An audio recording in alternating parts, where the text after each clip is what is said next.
Kemudian lembaga-lembaga mana saja yang bisa menerbitkan sertifikat K3 ini, antara lain Kementerian Ketenagakerjaan yang menerbitkan sertifikasi K3 berdasarkan peraturan perundang-undangan. Kemudian ada juga Badan Nasional Sertifikasi Profesi atau BNSP yang menerbitkan sertifikasi kompetensi kerja termasuk sertifikasi K3. Oke. Baik. Bang Saud, jadi Anda tadi maksudnya adalah praktik transaksional seperti ini bukanlah pola-pola yang baru ya. Ini adalah hal-hal lama yang sudah biasa terjadi di kementerian dan mungkin di instansi dan lembaga-lembaga lain ya Bang? Karena ya, ini karena terkait dengan pengurusan perizinan. Iya, itu kaitannya di situ ya dengan perizinan.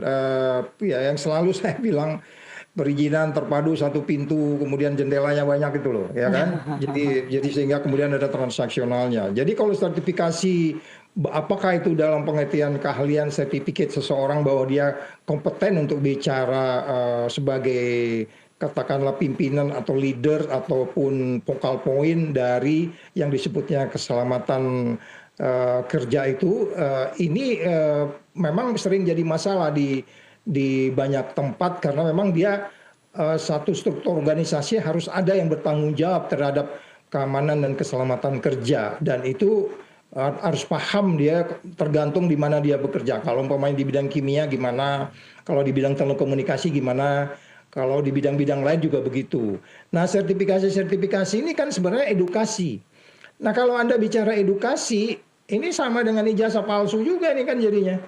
Iya kan? Yang harusnya nggak dapat ijazah, jadi dapat ijazah itu. Iya kan? Nah, jadi maksudnya gini loh, kalau umpamanya kemudian sertifikasi itu dipalsukan, kemudian atau di markdown, atau sehingga syarat-syarat keselamatan dan kerja itu, keamanan kerja itu diturunkan, ini kan mengancam pekerja. Ini mengancam ibu-ibu yang di rumah menunggu suaminya lagi kerja, di lingkungan kerja yang tidak dipahami karena pengawasnya tidak tersertifikasi bahwa harus melakukan, kalau lingkungan kerja seperti ini harus ada ini gitu ya. Jadi secara keseluruhan ini menunjukkan bahwa ya political will kita untuk kemudian menata pekerjaan menjadi lebih kompetitif, karena ini kaitannya dengan investasi juga tentunya, karena orang asing juga banyak bekerja di Indonesia, ya jadi bahan tertawaan juga nih. Udah aja kamu pergi sana nanti 2-3 hari nggak usah kursus juga kamu dapat sertifikat misalnya gitu. Ya itu kan jadi bahan omongan kan, dan itu kan jadi menurunkan indeks persepsi korupsi kan. Kredibilitas kita juga. Iya, iya. Oke Bang Saud, jadi maksud Anda bukan hanya saja di Kementerian Ketenagakerjaan ya, di lembaga lainnya, instansi manapun yang menerbitkan perizinan dan lain-lain ini sepertinya menjadikan proses perizinan ini alat tukar atau alat transaksi ya? Iya, dan itu yang saya anggap karena memang ini secara apa ya, lebih intangible ya. Kan ini intangible kan, knowledge dan kertas ya. Agak beda kalau umpamanya di situ ada bendanya, umpamanya minyak atau apalah gitu, atau membangun menara gitu apa. Ini kan sertifikat, tapi sebenarnya yang dirusak itu sebenarnya sangat intangible karena ini knowledge, karena ini manusia, ini SDM yang dalam teori-teori pun nggak gampang juga untuk seorang punya passion menjadi seorang ahli K3.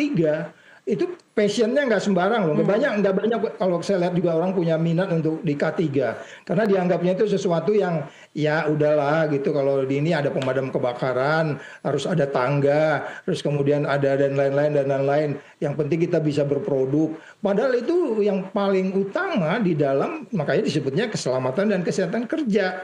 Ya gimana kalau kerja nggak selamat, nggak sehat? Ini makanya negeri kita terpuruk dalam persaingan, kan begitu Mbak. Oke, Bang Saud, kalau tadi Anda sebutkan ini bukan pola baru ya, ini sistem yang sudah lama hanya dilanjutkan saja ya oleh siapapun yang menjabat saat ini. Apakah ini membuka peluang juga KPK untuk nantinya memeriksa mungkin pimpinan dari wakil menteri ataupun mantan wakil menteri yang menjabat sebelumnya?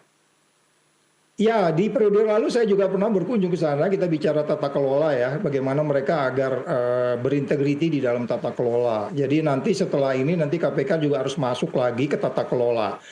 Menginstruksikan kepada mereka, ini yang harus dilakukan, ini bolong-bolong, ini yang harus dibenahi. terus bagaimana menteri sebenarnya menteri kan harus men-challenge wakilnya.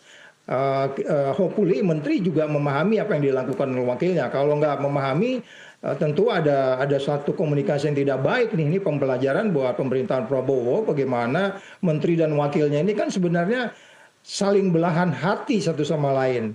Jadi artinya dia harus check and balance satu sama lain. Baik ya, kita jaga-jaga ya, kita bagi kerja ya, kita nggak usah transaksional dan seterusnya. Jadi sekali lagi bagaimana sebenarnya bisa menetapkan apa namanya ke KPI masing-masing gitu ya, membagi kerja kemudian menjalankan pekerjaan masing-masing sehingga kemudian kita bisa menjawab tantangan-tantangan tata kelola yang dibuat oleh KPK, tidak hanya penindakan. Kalau hanya penindakan kemudian bisnis prosesnya tetap kayak seperti lalu ya nanti tinggal nunggu penindakan berikutnya gitu. Dan modus-modusnya ya saya pikir ini di kementerian yang lain akan beresiko karena by definition kan indeks persepsi korupsi 37. Jadi masih most likely di kementerian lain juga punya risiko yang sama ini Mbak Mona. Oke, dalam mengusut dugaan kasus korupsi seperti ini, Bang Saud, apakah KPK juga akan mendalami keterlibatan swasta mungkin dalam hal ini? Dan kalau iya, apakah tidak akan mengundang kekhawatiran dari pihak-pihak lainnya untuk bertindak sebagai whistleblower, Bang? Oh ya, enggak. Nanti kita harus didorong. Model whistleblower kan bisa tertutup, bisa terbuka. Jadi kalau memang nanti ada pengusaha atau yang lain sudah ngalamin, mereka mungkin tidak akan mengaku atau memberitahu karena memang itu kan berarti menyuap. Dia memberi, ya. Penerimanya dihukum, ya penerimanya dihukum. Tapi menurut saya, ya oke, ini sudah penindakan. Tinggal ke warning buat kita semua berhenti untuk kemudian kalau kita mau ini berlanjut menuju kepada tata kelola yang baik, ya sekali lagi KPK juga harus menjaganya dan melakukan pembinaan tata kelola yang baik, sehingga kemudian kalaupun ada pihak-pihak swasta yang sudah pernah melakukan itu berhenti. Dan saya bisa membayangkan bagaimana kalau saya membangun industri, tapi saya yang tidak memenuhi syarat, kemudian baik orang-orangnya maupun strukturnya, infrastrukturnya, kemudian itu bisa ditransaksionalkan karena Kementerian Tenaga Kerja tidak melakukan pembinaan dari sisi sertifikasi, ya kita hanya bisa mengatakan ya yang harus lebih bertanggung jawab tentu di dalam satu negara ya pemerintahnya, kementeriannya, karena dia ditugasi, digaji untuk menangani itu. Jadi KPI-nya apa?